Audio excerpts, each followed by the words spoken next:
สบายดีจ้าสบายดีพี่น้องสบายดีสุขคนจะสวัสดีตอนเย็นๆนะจ๊ะนี่ยินเอื้อยว่าพักขะแยงกับพักแวนพักขะแยงกับพักแวนอยู่หน้าหลายว่าสันวัดสิแกงหน่อไม้กินปัดมาปัดปุบเมียนพักขะแยงเมียนพักแวนพี่น้องเอ้ยเพราะว่าข้าเจ้าดำนาแล้วบัดแล้ว ตอนที่มันได้ดำนามันมีอยู่เอ้ยแบบผู้อึดตอนนี้มันคาดมันดำนาแล้วบัดเลยเขาเขียวบัดเลยจะหาย่างรอเบิ่งตามเขาหน้าบ้านข้าเจ้าก่อนเพื่อมีผักไข่แยงไปใส่แกงหน่อไม้ผักอี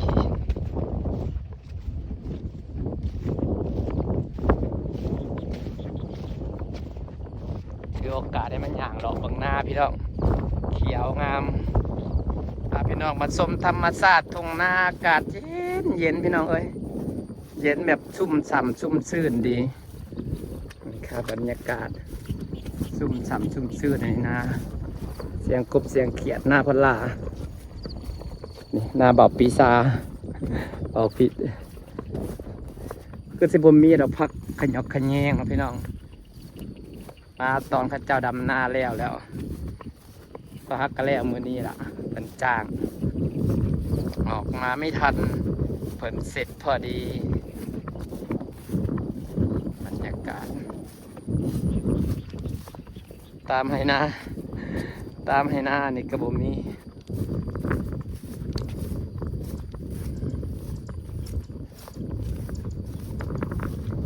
ส่งให้หน้าที่เพิ่นดำแล้วพักแวนสิลายฟ้าขาวนาหวาน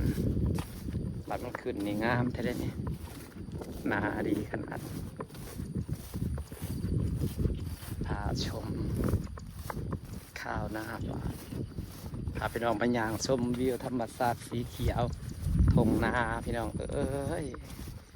บรรยากาศบ้านเราข้าวสีเขียวก็สิบ่มีดอกคือสิมีผักแปดผักขะแยงดอกความหมายคืออยากกินผักแวนมากก็ได้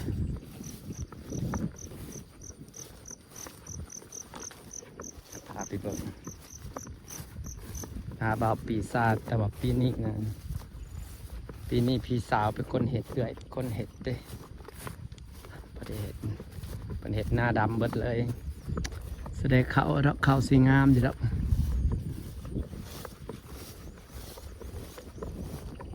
อะไรก็เสียแล้ววันนั้น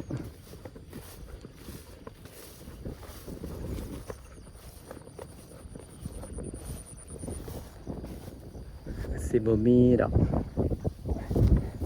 คือเสียมีผักไว้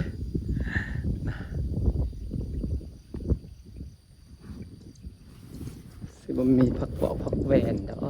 กแวนผักขะแยงอยู่แต่ตอนหน้าบ้านในไทยนะคือสิมีแต่เบิ่งต้นผักแวนเต็มเยอะอันนี้เป็นนาดำนะคะ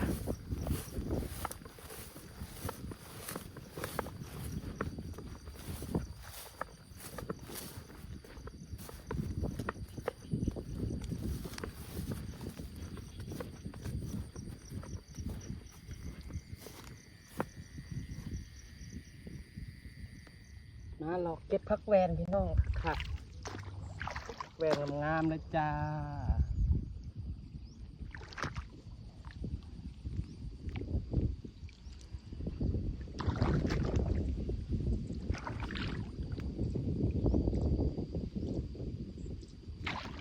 แวนมากินแกนมาไหมพี่น้อง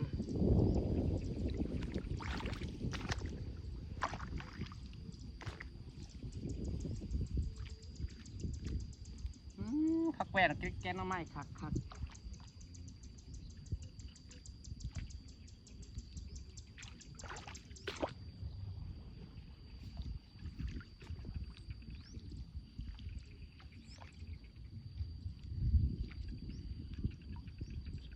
เก็บพักแวนนะจ๊ะพี่น้องจ๋า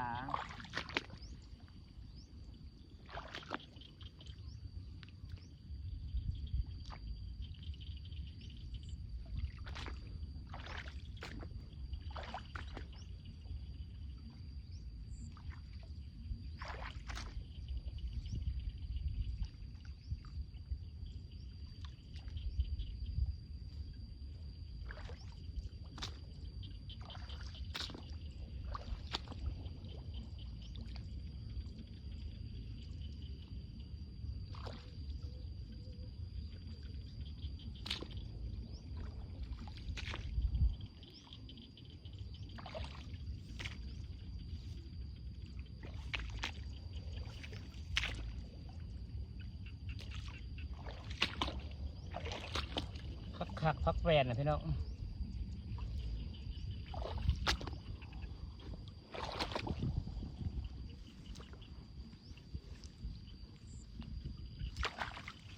นี่แวนขาวๆยั่วๆเลยจ้านี่จ้า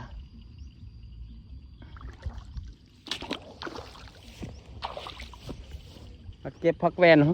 อมพี่น้องทั้งขาวทั้งงามทั้งหอมมันจะออกแบบ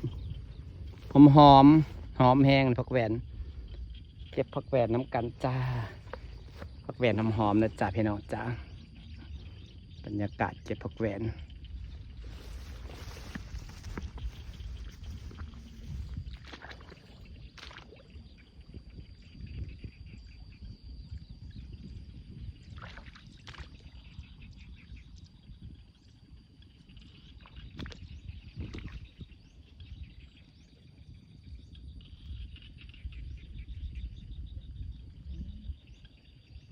ทั้งงามทั้งหอม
มาพี่น้อง